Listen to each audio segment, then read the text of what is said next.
Grant Hall is a Hall of Fame sports writer. Grant Hall joins us on halftime. Grant Hall is also a Hall of Fame sportscaster. I got to remember to throw those two things in at the same time. So one or the other, I guess, for some people. But Grant, you're both. I mean, what would you classify yourself as? Sports writer, sportscaster, or both, or just Grant Hall? Oh, writer. Even though it's been a long time since I've done a lot of it.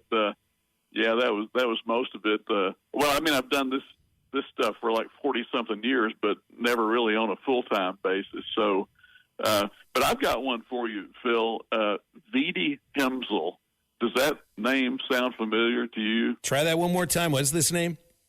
Vedie Himsl. As far as I've never known anybody else with either one of those names. But this guy was one of the College of Coaches you talked about for the Chicago Cubs in 1961, and he's the only one I remember. But apparently he did it 3 different times because he went 5-6, 5-12, and 0-3. Yikes! In his 3 chances as the manager of the Cubs that year, Vidi Hemsl. How could you forget a name like that?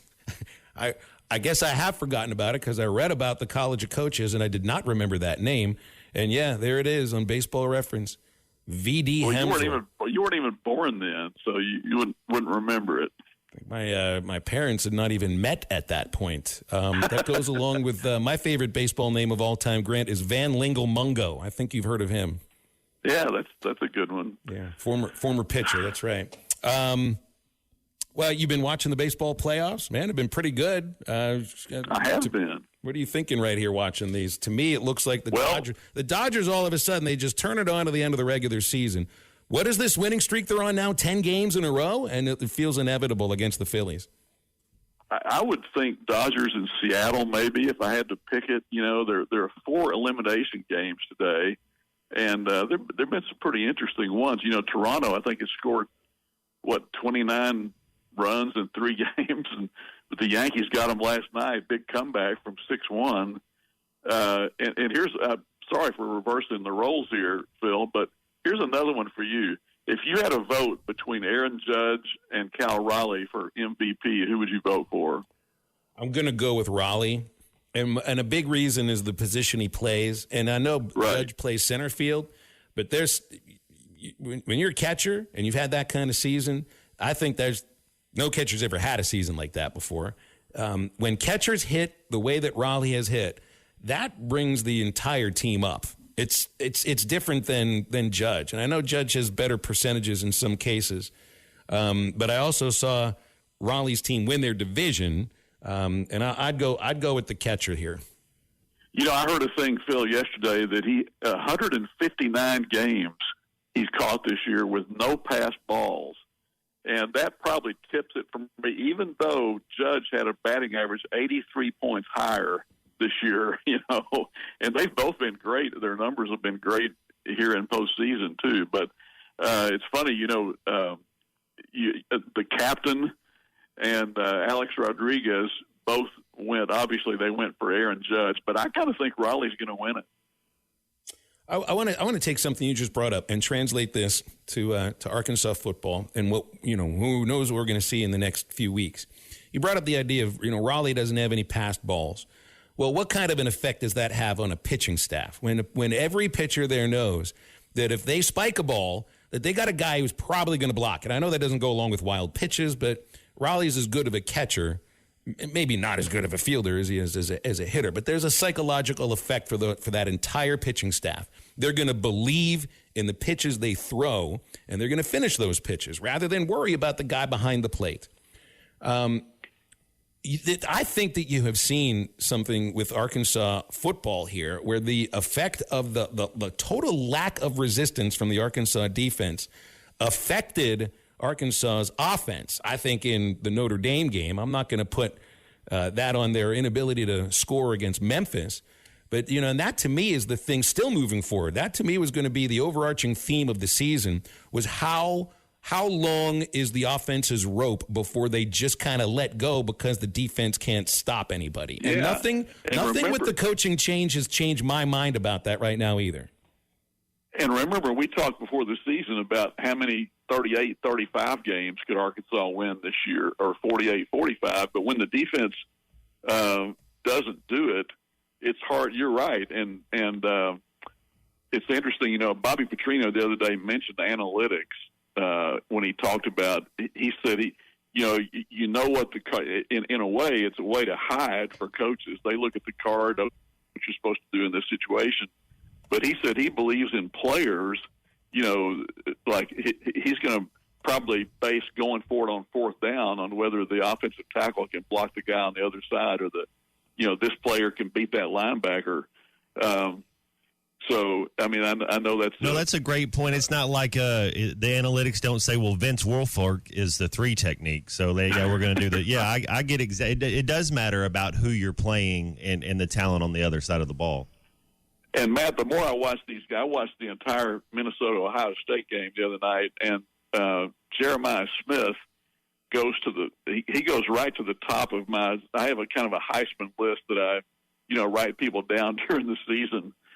And right now, I mean, that guy's a game changer, and that can make such a difference on teams.